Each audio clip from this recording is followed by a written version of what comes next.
여러분 안녕하세요. 행운의 신사주 풍수입니다. 자, 2025년 을사년은 뱀띠해입니다.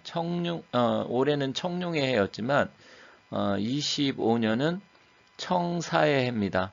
청이라는 것은 이제 목의 기운을 우리가 나타내는데 간목이나 을목을 목의 기운으로 보고요. 을사년은 이제 뱀의 해이다 보니까 청사라고 합니다. 뭐 특별한 크게 의미는 없어요.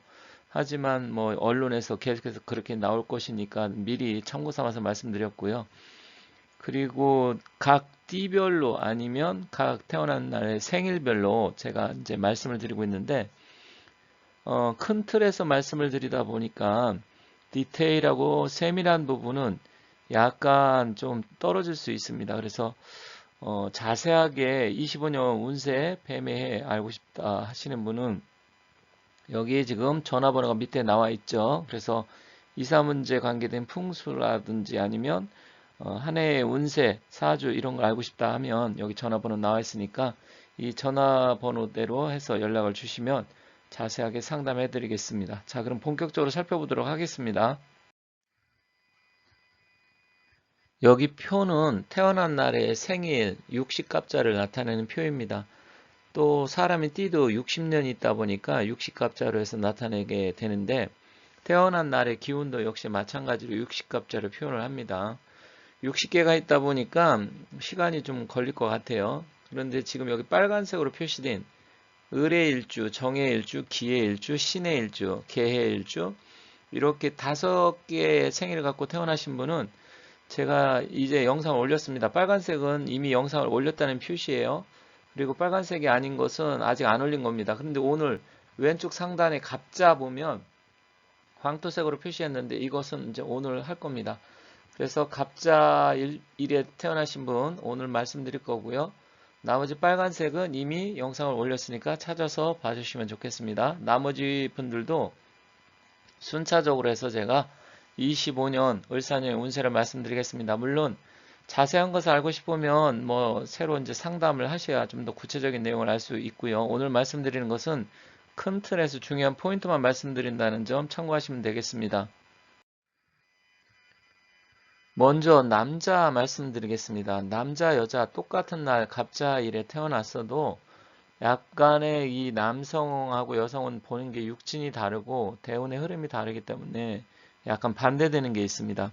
같은 게 6, 70%라고 하면 다른 게 3, 40%예요. 그래서 굉장한 차이가 있기 때문에 그러한 점도 제가 구분해서 말씀드리겠습니다. 자, 갑자일은 왼쪽에 사진 밑에 큰 나무가 보이죠? 이렇게 갑일간을 갖고 태어나신 분들은 오히려 곧게 뻗어나가는, 즉 저런 나무들은 나중에 기둥을 만든다든지 집을 지을 때 쓸 수 있는 그러한 기운을 갖고 태어났어요. 그런데 을사년 여기 오른쪽에 보시면 25년 을사 있잖아요. 을목은 꽃, 화초, 넝쿨, 뭐 칡넝쿨, 잔디 이런 거 같은 기운이에요. 그러다 보면 결국 간목을 타고 올라가겠죠. 그것을 사주에서는 등나개가 을목이 간목을 타고 올라가서 하늘로 뻗어나가려고 할 때 간목을 의지해서 올라가는 것을 이야기하는데요. 간목 입장에서는 불리합니다. 왜냐하면 같은 기운인 을목이 자기의 간목을 칡넝쿨처럼 칭칭 감아 타고 올라가게 되면 결국 간목이 죽을 수가 있어요. 그래서 부정적으로 보기는 합니다.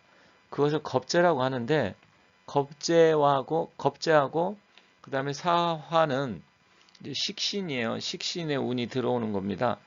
그래서 그런 기운이 갑목 영향을 주는 건데 갑목도 갑자, 뭐 갑술, 갑신 다 다르죠. 조금씩 달라요. 그래서 오늘은 갑자에 대해서 이야기하겠습니다. 일단 주변 사람들이나 친구 아니면 경쟁자로 인해서 힘들거나 갈등이 생길 수가 있어요. 그건 좀 전에 말씀드렸듯이 을목이 나를 타고 올라서 칭칭 감아버릴 수도 있기 때문에 그렇습니다. 그래서 그런 부분 조금 주의를 하셔야 되고 부동산이나 투자 매매 운은 뭐 보통입니다. 그렇지만 좀 더 신중하게 움직이는 게 유리하다. 전체적인 부동산 경기가 좋고 내가 자금에 여유가 있을 때는 긍정적이고 적극적으로 움직이면 좋지만 지금처럼 부동산 시장이 안 좋을 때는 신중하게 움직이는 게 좋습니다. 그리고 뜻하지 않은 관제고소 시비 생길 수 있으니까 이런 부분도 조금 주의가 필요합니다. 그래서 가급적이면 25년 한 해 누구하고 부딪히는 일은 하지 마라. 금전운은 뭐 아주 나쁘진 않습니다. 하지만 다시 말씀드리지만 친구나 가까운 동료 이런 사람이 나를 힘들게 할 수가 있어요. 그래서 돈 거래는 신중하시고 가급적이면 빌려주거나 아니면 뭐 빌려받는 거, 뭐 빌려받는 게 조금 뭐 내가 갚는다 그러면 유리하겠지만 빌려주는 건 불리합니다. 그리고 가을에 이동수가 들어와서 이때 이동과 움직임은 괜찮아요. 그래서 뭐 여행을 간다든지 이사를 간다든지 이런 거 괜찮습니다. 그리고 방향은 가급적이면 남동 쪽으로 움직이는 게 좋고 양력 4월과 10월 달에는 금전운이 상승하니까 이때 기회를 잘 보고 움직이시는 게 좋겠습니다. 남동 쪽은 간목 입장에서 진 방향인데 진은 또 주역에서는 손 방향이에요. 그러다 보니까 이 남동 쪽의 기운이 갑자일주하고는 또 합의 기운으로 들어오기도 하고 괜찮습니다. 그래서 남동 쪽 더군다나 간목 입장에서 남자 입장에서는 남동 쪽은 또 여성의 방향이고 재물의 방향이에요. 그런 의미로 말씀드리는 거니까 잘 참고해서 살펴보시면 좋겠습니다.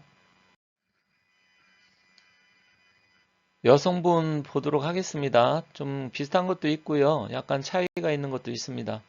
여성분 같은 경우는 일단 남자분하고 보는 게 각도가 좀 달라요. 그래서 그런 점을 고려해서 참고해서 들으시면 좋겠습니다. 그리고 주변 사람, 뭐 가족이나 친구 아니면 주변 사람이 갑자일에 태어났다.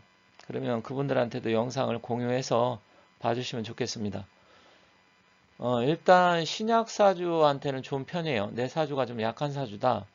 그러면 어쨌든 을목이 있던 이런 때는 또 도움이 됩니다. 앞서 강할 때는 좀 부담스러워요.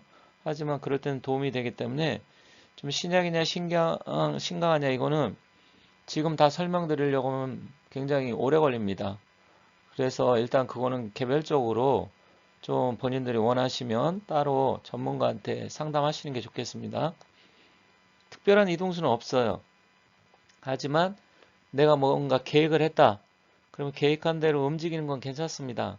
이미 뭐 이사 계획이라든지 아니면 시험 아니면 뭐 또 여러 가지 계획 있잖아요. 뭐 직장 문제라든지 여러 가지 행사 이런 걸 계획을 25년을 했다. 그러면 그대로 움직이는 건 괜찮습니다. 하지만 남편과의 갈등은 좀 증가할 수 있습니다. 그래서 남편과의 갈등 이런 문제는 조금 좀 주의해야 되고 미혼자 같은 경우는 남자친구를 뭐 친구나 선배 누구한테 소개하면 그로 인해서 어쨌든 뜻하지 않은 변수가 발생할 수 있어요. 그래서 그런 건 좀 고려하시면 좋겠습니다. 그리고 또 나이가 있으신 분들은 자식 문제로 인해서 고민과 스트레스가 증가할 수 있습니다. 그래서 자식이 뭐 결혼 문제나 취직 문제 이런 문제 있을 수 있잖아요. 그게 좀 뜻하지 않게 잘 안 풀린다든지 그런 부분이 생길 수 있습니다. 그리고 건강상에는 특별한 문제는 없고요. 뭐 그런 면에서 괜찮습니다. 양호하고 서쪽으로 조금 움직이는 게 좀 유리합니다. 그거는 이제 서는 시내 방향인데 갑자일주하고 합의 기운이기도 하고요. 또 그쪽으로 움직이면 어떤 기운적으로 봤을 때 남자의 기운이라든지 재물의 기운 아니면 직업의 기운 이런 게 좀 들어오기 때문에 그것도 합의 기운으로 들어와서 그렇게 하면 좋겠다 말씀드리는 거고 일단 전반적인 큰 틀에서 이렇게 말씀드렸기 때문에 자세한 것은 따로 연락 주시면 감사하겠습니다. 자, 이렇게 해서 오늘 갑자일주 살펴봤습니다. 갑자일에 태어나신 분들 2025년 좋은 일 많이 생기시고 건강하고 복 많이 받으시기 바라겠습니다.